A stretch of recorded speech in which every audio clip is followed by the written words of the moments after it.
Well, Judy, why don't we get started? Great. My name is Tracy Gray, and I'm the Managing Director at the American Institutes for Research. I'm here with my colleague Judith Zorfis, who's a Senior Advisor to our PowerUp What Works project. We're just delighted to be here to talk about English language arts with technology. We're going to be looking at playlists for professional learning. Here you can see our pictures, and you can see Judy in action. She is the consummate professional development facilitator. So why don't we move on and just give you an overview of our webinar. We're going to take just a few minutes to introduce you to PowerUp What Works and give you a sense of how you can use PowerUp to really enhance your professional development. We're going to be exploring our PowerUp teacher playlists, and we're going to look at other resources on our site that you can use and modify and embed them in your initiatives. And then we're also going to take a few minutes to look at the tech matrix. So what we wanted to do was give you a snapshot of our PowerUp What Works site. We're funded by the U.S. Department of Education, the Office of Special Education Programs, and we have developed over the last 5 years a free online resource that supports educators, professional development facilitators, teachers, and other stakeholders, and provides them ways to integrate technology both in the school and in the classroom. So why don't we look at our PowerUp What Works site, and you'll get a sense of what the resources are. Here we go. So what you see here is our home page, which gives you a sense of the different types of resources that we have. Today we're going to be focusing on English language arts, but as you can see, we also have material on mathematics. Our focus is on the lower grades, and we provide evidence-based resources and tools and supports both for professional development coordinators and facilitators, for teacher educators, those who are doing pre-service teacher education, and also for teachers. If you look to the left-hand column, you'll see the key elements in our PowerUp site, an overview of PowerUp, getting started, and information on ways to power up your classroom, how you can integrate technology throughout your curriculum, how you can power up your professional development, which is what we're going to focus on today, how you can power up your school and ensure that all of the key aspects of technology implementation are an integral part of rolling out any type of technology initiative. Also, we offer resources that address a whole variety of related topics, and you can also see that we've got a technology blog that we keep up to date. So why don't I turn it over to Judy now. Judy, why don't you take it away and show us what we have on the site to power up your English language arts in professional development. Thank you so much. We are using today a broad definition of professional development that really includes your own professional learning and anything that you may be doing with others collaboratively leading any professional development efforts. So let's go to Power Up Your Classroom. This is where we have all the resources that have to do with evidence-based strategies. We're just going to look and see what we have on this page. When we talk about powering up a classroom, we're talking about instructional strategy guides, teacher playlists, which is the focus for today, formative assessment materials, ways to integrate technology, and we have a focus on universal design for learning to make sure that every single child can succeed. As I said, we will be focusing on the teacher playlist, but to set the context, we're first going to go and look at the English Language Arts Instructional Strategy Guides. So let's go there. We currently have 12 English Language Arts Instructional Strategy Guides. You can see that they focus on conducting research, context clues, drafting, fluency, presenting, pre-writing, if you scroll down just a little more, reviewing, writing, self-questioning, semantic mapping, summarizing, and visualizing and word analysis.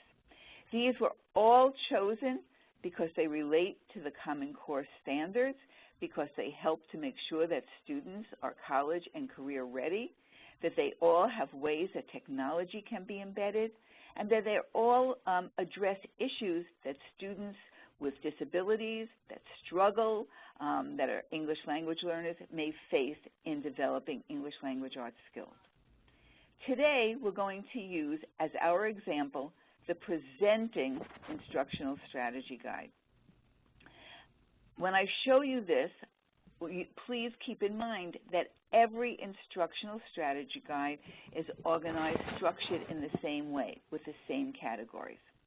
They always begin with an introduction, a short paragraph that explains the skills. Accompanying that is a slideshow, and we're only going to show 2 slides as an enticement for you to later go back and check out the whole slideshow.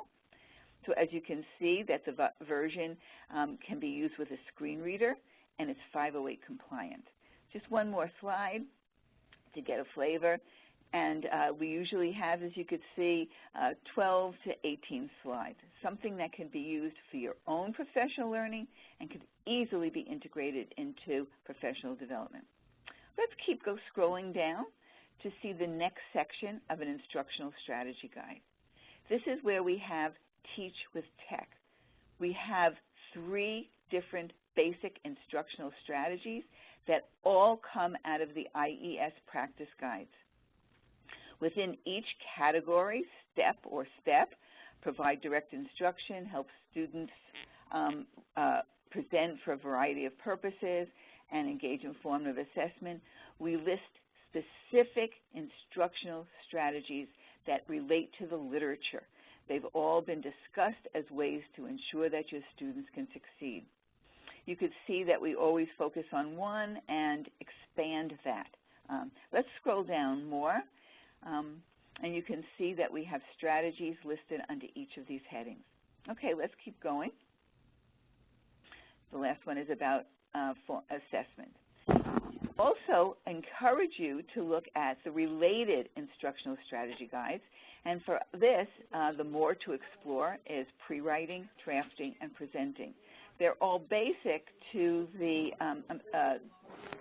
pre-writing, drafting, and this should say reviewing. They are all related to helping students present. We have additional supporting materials. We have something that's called a lesson in action.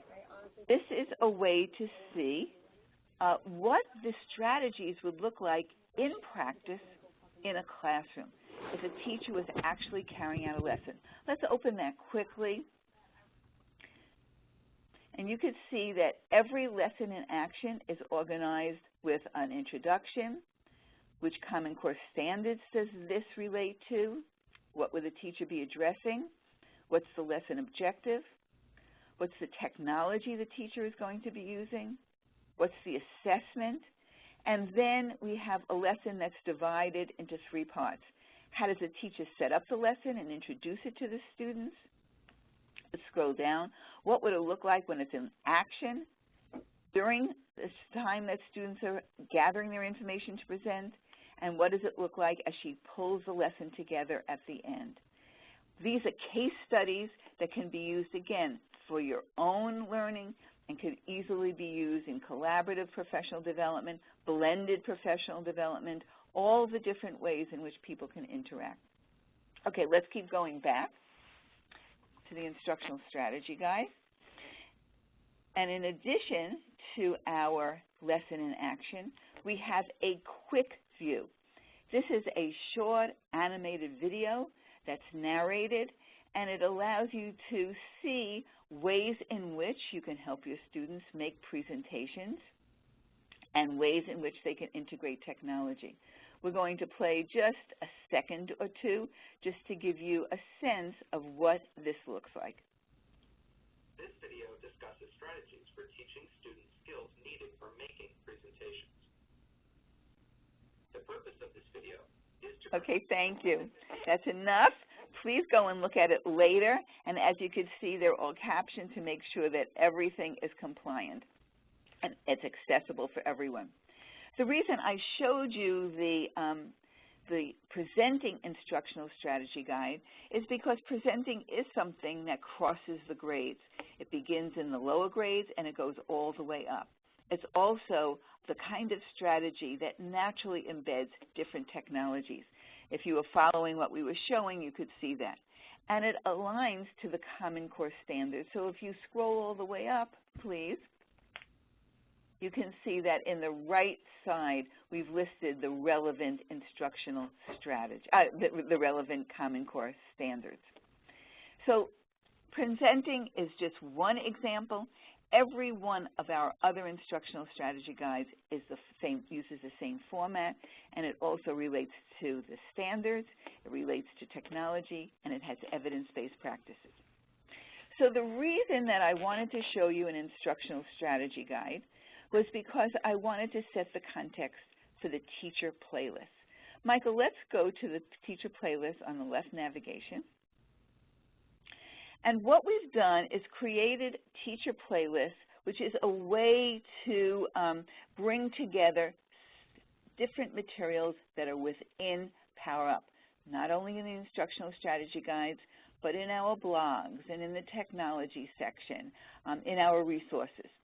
We wanted to create a pathway through our materials, and each one of the playlists is thematically based, just like you would put together thematically based music for your own playlist. So right now, we have 3 playlists that we are calling teacher playlists. We also have other playlists that a professional development facilitator, coordinator, or teacher educator could be using. These playlists are in 2 forms. And because I showed you the instructional strategy guide on making presentations, we'll look at the playlist on making effective presentations. They're in 2 different forms. One form is what we call attack, a tool that we've used, and the other is by word. Let's look at the word first, and I want to tell you why we've developed them in 2 different formats. The word version is organized like this, where we always have materials that would give you an overview of the site, instructional strategies and tools, classroom examples, which would take you right to those lessons in action.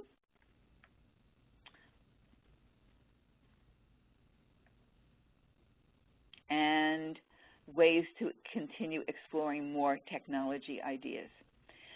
The reason that we have it in one format, the Word format, is because we want to make sure that you could edit it, you could modify it, you could add to it, you could delete, you could put in other resources that you find not only in PowerUp, but outside of PowerUp as well.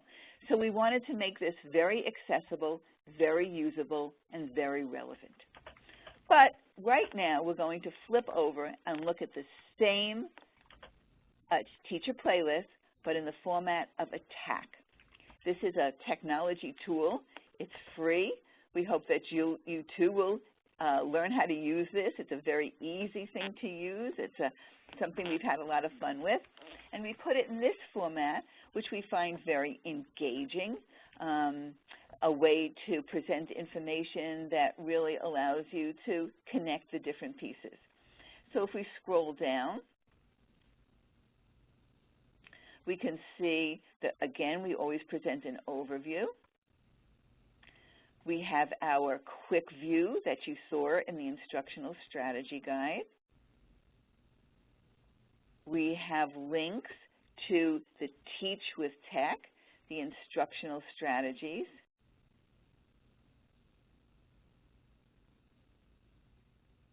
And this TAC, this teacher playlist, connects the reviewing your writing with your presenting. Two strategies that are very closely aligned, and that where one forms a basis, a foundation for the other.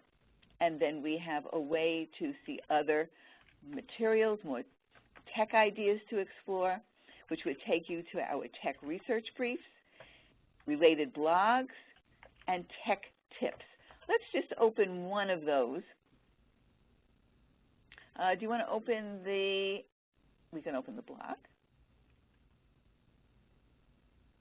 So we wanted to show you how easily one could go from the TAC to the relevant materials within PowerUp.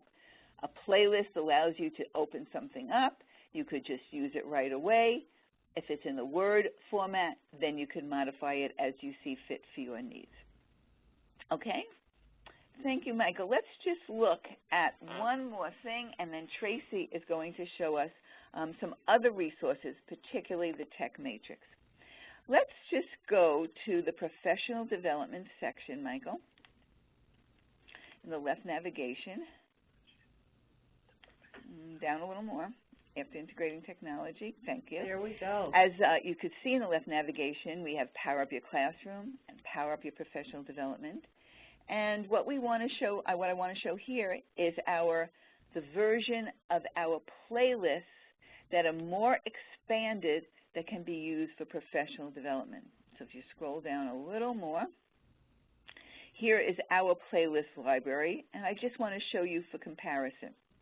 So we have a shorter version that we are calling teacher playlists that relate directly to all of our materials, but they're a little more focused.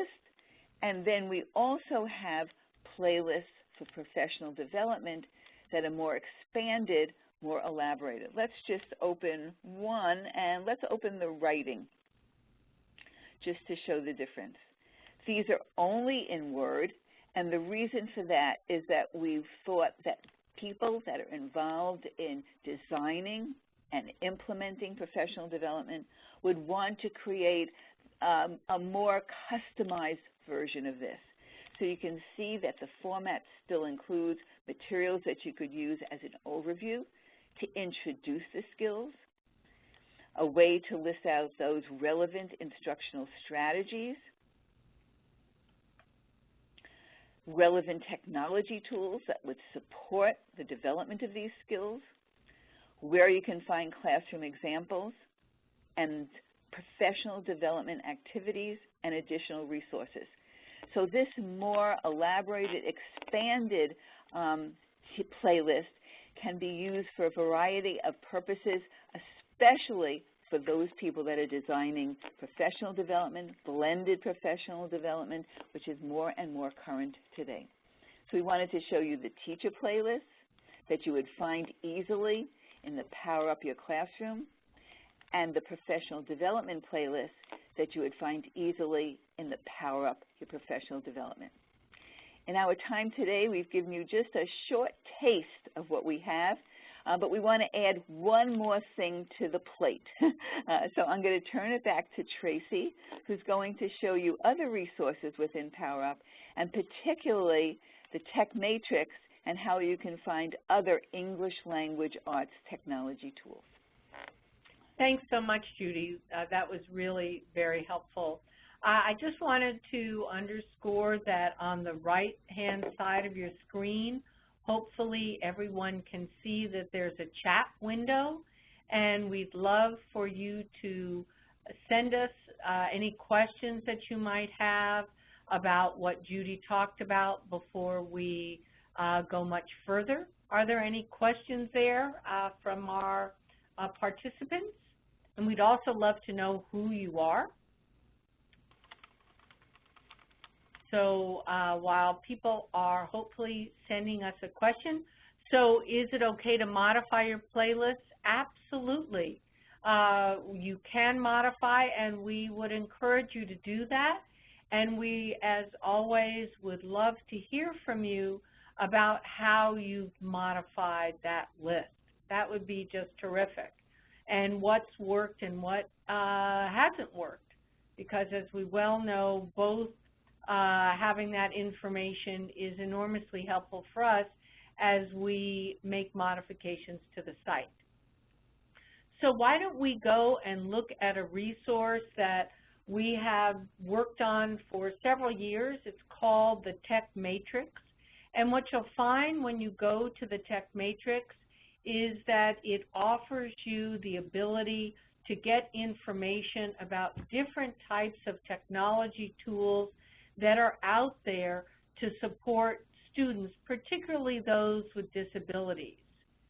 So as you can see, Michael's taking us there, and what we have here are over 400 products that you can get information about, and you can also compare those products across different criteria. So why don't we type in blind for students who are blind, and let's select a content area. You can see we've got math, reading, science, and writing. Why don't we do all? We'll check all the content areas, and we can also select a grade level. So why don't we select the birth, go all the way up to secondary, the secondary level.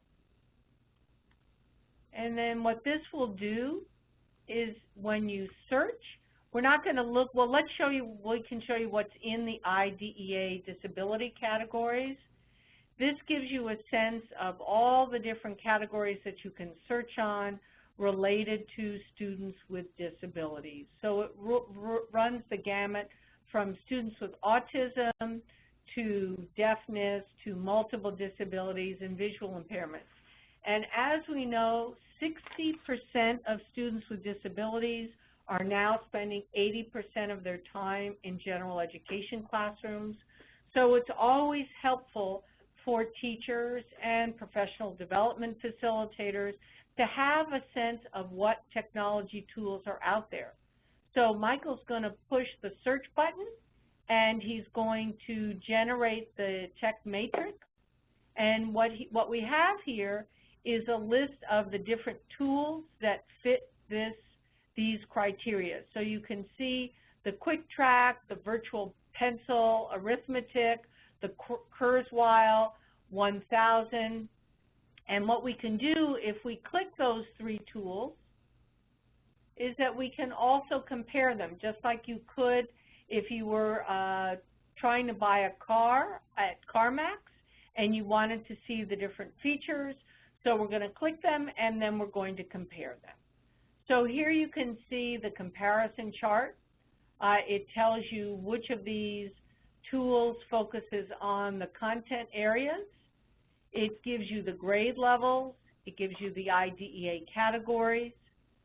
And as you go down further, it also gives you information on the cost. As we know, as budgets get tight, more and more teachers and professional development coordinators are really focused on the free tools. So what we've tried to do is make sure that we give people a range before they start digging into these particular accessible technology tools. So you can see we've got the different categories here, and it goes all the way down. When you look at English language arts, there wasn't anything for English language arts. All of these tools focused on math and the Common Core state standards. So that gives you a sense of the Tech Matrix. We're always updating it. And in addition to finding out about the products, you can also see what the research is that supports these actual tools. So if we wanted to do another search, let's do one on deafness. And we'll do the content area. We'll do all again.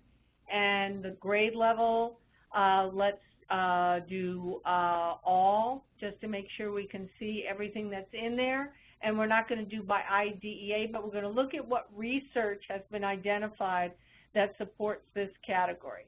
And as you can see, actually for English language arts, There isn't any particular research that focuses on the use of technology tools for students who are deaf. It also underscores the fact that we're still growing the research base, but here, if you look at this whole issue of the category of deaf, working with deaf students, you can see that we've got 5 different references for students who are deaf. It breaks the research down by categories, content areas, and it gives you the citation for those people who are interested in getting more information. So that gives you a sense of the tech matrix. And just to make sure that we end on time, we're just going to put up the slide that gives you more information about who you can contact here at PowerUp. We're always interested in hearing from you, and we're also more than willing to work with you to provide a workshop or a webinar that works into your schedule and addresses your needs. So there you have it, ways to share PowerUp. Obviously, if you can tweet about PowerUp with your colleagues, we would be delighted to have that. But again, we'd love to hear from you. These are your tax dollars at work, and we hope that you'll find PowerUp a valuable tool to support your work. So visit and share PowerUp. You can go and see our archived webinars on YouTube, and you can contact us at powerup@air.org for a customized webinar. On that note, for my colleague, Judith Zorfis, and for myself and all of us here at PowerUp, we wish you all the best and hope to see you online. Take good care. Bye-bye.